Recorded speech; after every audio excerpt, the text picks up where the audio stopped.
Time to keep up with the Joneses. Jerry truly is the gift that keeps on giving during this holiday season. Now listen to this. You can't make it up. In a recent interview with the Wall Street Journal, Jones admits to intentionally fueling the quarterback controversy in Dallas because it creates storylines and drama. That's one of the things that makes sports interesting. I do feed that. Max, if you're Dak Prescott, what should you think about this? Well, first of all, I don't know if I believe Jerry Jones. It's human nature. Look, sometimes we have this like a piece of behavior in our own life.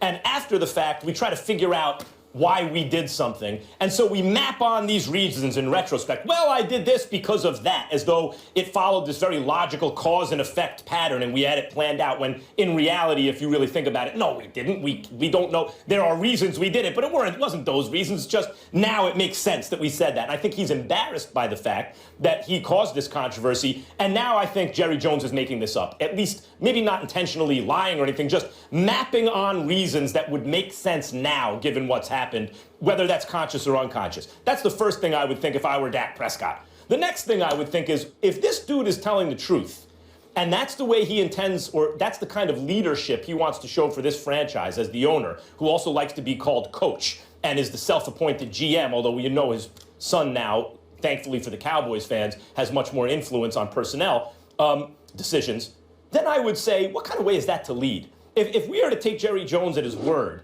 why should leadership be rooted in sowing dissension and falsehoods, right? Why isn't it rooted in integrity and truthfulness? Like if you look at the way Greg Popovich leads the Spurs, he doesn't need to rely on dishonesty as the root of the leadership in order to stir things up. What kind of leadership is that? So I would say, I don't think he really knows why he said it, in fact. So I would say that the first explanation, I don't even take at face value. But if you are to take it at face value, it's even worse for Jerry Jones, because then he's just a bad leader. Well, listen, you sound like Dear Abby right now. Let me be very, very clear about that. And I understand where you're coming from, but damn, the bottom line is it's far more simpler than you explained. Jerry Jones was trying to sabotage Dak Prescott. He wants Tony Romo up in there. Now, my man Michael Irvin, Mr. Pom Pom himself, because I thought that he had a lot more objectivity about the Dallas Cowboys in years past. He always has. But this year, he seems to be caught up in the sauce. And as a result of that, he's got his pom-poms on, which is understandable because that's who he was a Hall of Famer for, the Dallas Cowboys. But it's still sickening to hear the playmaker,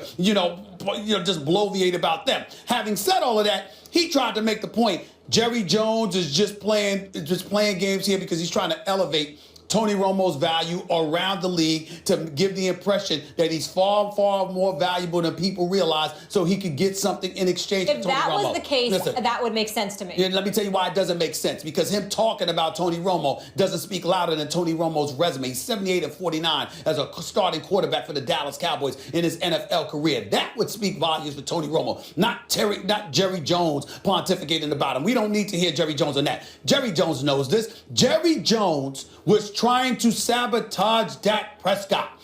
Jerry Jones, I'm not saying he wanted the kid hurt. He knows the kid is his future. And not only that, Jerry Jones, I'm not being as insidious as that to say that he would wish some physical harm to a person. I would never be that irresponsible. What I am saying is, if there was a way in Jerry Jones' mind, if there were a way for him to win that coveted and evasive Super Bowl with Tony Romo as his quarterback instead of Dak Prescott, he'd take it any day of the week and twice on Sundays. That's who we're listening to when we're listening to Jerry Jones. Jerry Jones wants Tony Romo to be that quarterback. He does not want this team to win the Super Bowl without Tony Romo on the field. He doesn't want Tony Romo on the sidelines for the Super Bowl championship. Are you saying he would rather not win the Super Bowl than win it without? No. So his first priority is win the Super Bowl. His first priority is win. Then it's win with Romo. There you go. That's exactly what I'm saying. The problem is when you take your eye off the ball like that, I think it's win with Romo, and then I think it's win the Super Bowl. No. It's not win. No. He doesn't want to sacrifice a Super Bowl championship for Romo.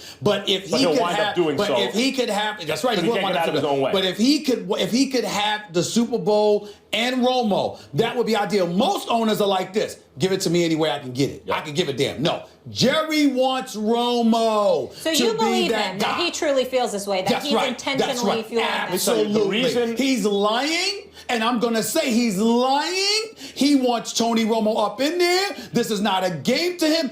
Every day that Dak Prescott goes out there and performs lights out It is a thorn in Jerry Jones' side to some degree because he loves it, but it's Here's the problem with Jerry bittersweet Jones. because he wants Romo in there. Here's the problem with Jerry Jones. Period. He's not that good. He's not good enough to get away with that, to try to win in a certain way. Let me tell you, the greatest owner in the history of American team sports by far, and I love Steinbrenner, I'm a Yankees fan, but it's clearly the late, great Dr. Jerry Buss. That guy won 10 championships in like 30 years and was in like 5 others. And he was able to not only win and really overtake the Celtics as the dynasty in that sport, but do it in a certain way. He actually said, I need this to be entertainment. I need it to be showtime. Almost anyone else who ever lived can't do both. You can't become the great championship dynasty and do it with a certain brand that you want to promote. That's impossible. Only Dr. Jerry Buss has been able to do it. Jerry Jones ain't Jerry Buss. He's not a pale imitation of Jerry Buss. He can't win the Super Bowl since he was able to manipulate the salary cap by ushering in the era of the salary cap, followed by manipulating the rules by inventing, because he is a brilliant businessman, obviously, inventing the prorated bonus structure, getting around the cap. Since he manipulated that, he hasn't won a single Super Bowl under rules that treat all the teams evenly and fairly. Hasn't been able to do it. So he's not even good enough as an owner to win a Super Bowl under the current structure, let alone to try to do it a certain way. I'd love to know how the locker room feels about this. Listen, we don't know. They're not going to admit anything because they're winning. And why upset the apple cart? But if you're Dak Prescott, why say anything or feel anything? Because there's nothing you can do about what he feels, but you can do everything about what he does by going out there and performing because you've got Cowboys Nation behind you. Plus, you've got that offensive line and Ezekiel Elliott to buffer you to the point where even Dez Bryant is sitting up there going like this because you understand the train that y'all are rolling on right now. But make no mistake about it. This is not a ploy. Jerry Jones wants Tony Romo in there. Jerry Jones is smart enough not to do harm to his meal ticket for the future. But if Jerry Jones had his way, Tony Romo would be the quarterback. Just the other day, there was some event going on. I don't know whether it was high school or college. He was at the game. And who was sitting next to him? Who was sitting next to him? Tony It was Romo, Romo, his Jerry Jones, adopted son. They hang together. They eat dinner together. They socialize. It makes you just They're want on to the root for phone Dak together. more so, Let me tell you something right now. I'll tell you something right now. Tony Romo loves this man, and this man loves Tony Romo like a son. It's nothing negative against Dak Prescott, but this man wants Romo in the worst way. Will he one day love Dak Prescott like a son? Listen, I don't think you'll love. That might be once in a lifetime Listen. He's just, he's got love for the playmaker. Listen, what you say? He's got love for the playmaker. He might have some love for prime time, little love for Emmitt Smith and all of those guys. But there's something special about particular relationships. Well, there's something special about particular relationships. I'm not saying he's not going to love Dak Prescott, but Dak Prescott will never be Tony Romo. Listen, they can relish, especially if he wins a Super Bowl, he'll never be Tony Romo. There you go. They can relish in the fact they've made a lot of money together. Probably not win a chip. Coming up next, Redskins are 1-16. Listen to that, 1-16 at home on Monday Night Football since 1998, falling to a Panthers team that is last in the NFC South. Last year's NFC East champs are now 7-6-1, third in the NFC East, and fell from the 6th spot to the 8th spot in the NFC. Mr. Smith, do I have your undivided attention? Oh yeah, go ahead. Ask the question. Ask the question right here. What's happened to the Redskins? Oh, they flopped.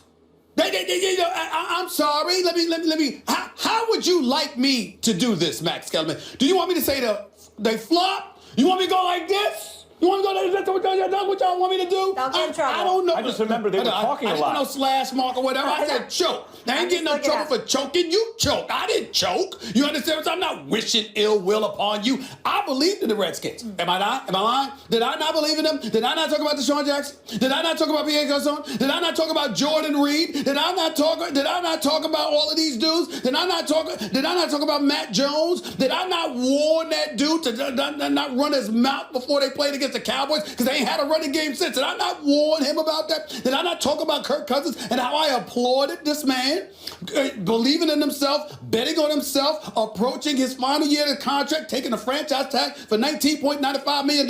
Was that not me? Was I not the one that was subjected to scrutiny by my friend Doc Walker? His radio show in D.C. That's my man. I love Doc Walker. Brian Mitchell, don't know him too well. Really good guy. Very, very knowledgeable about football. You understand? We know what he did as a Redskin. No disrespect to him, no shade to him. But I would dare say that he was cruel to me. He was not kind to me when I was a guest on 980 ESPN radio in Washington, D.C., treating a guest like that. Why? Because I had the temerity.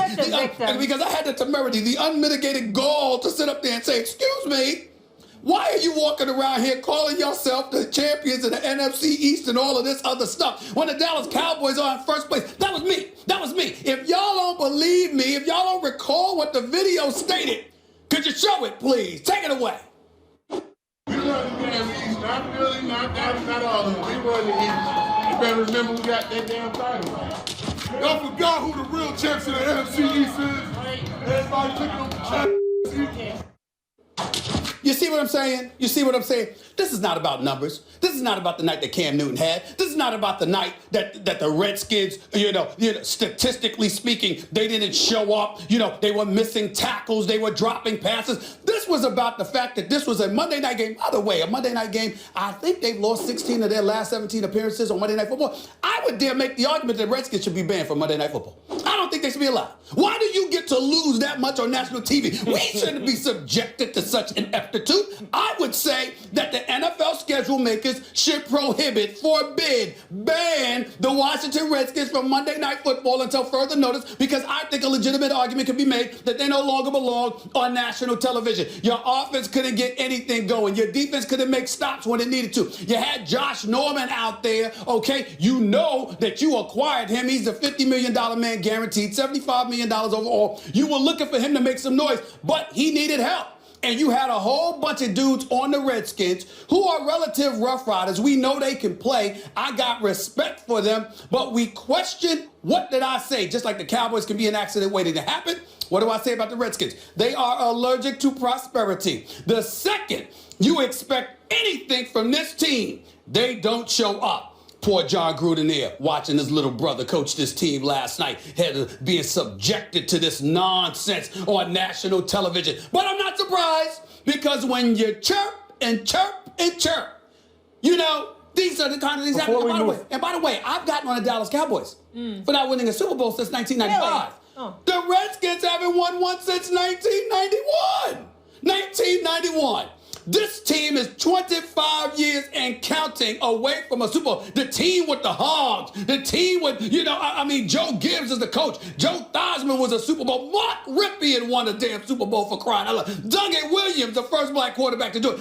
There's great history and tradition with these Washington Redskins. Does this team stand up to the challenge and respond? No. They fold like cheap tents. They folded. They choked. They didn't get it done. They brought it on themselves, and that's what I wanted to say. I have one more question for you. I want to follow up with this. Sure. What was the criticism? Look, when they came out and said, then I'll get to my point. When they came out and said, we're the champs of the NFC, we run the NFC East. It's early in the season. You're not in first place.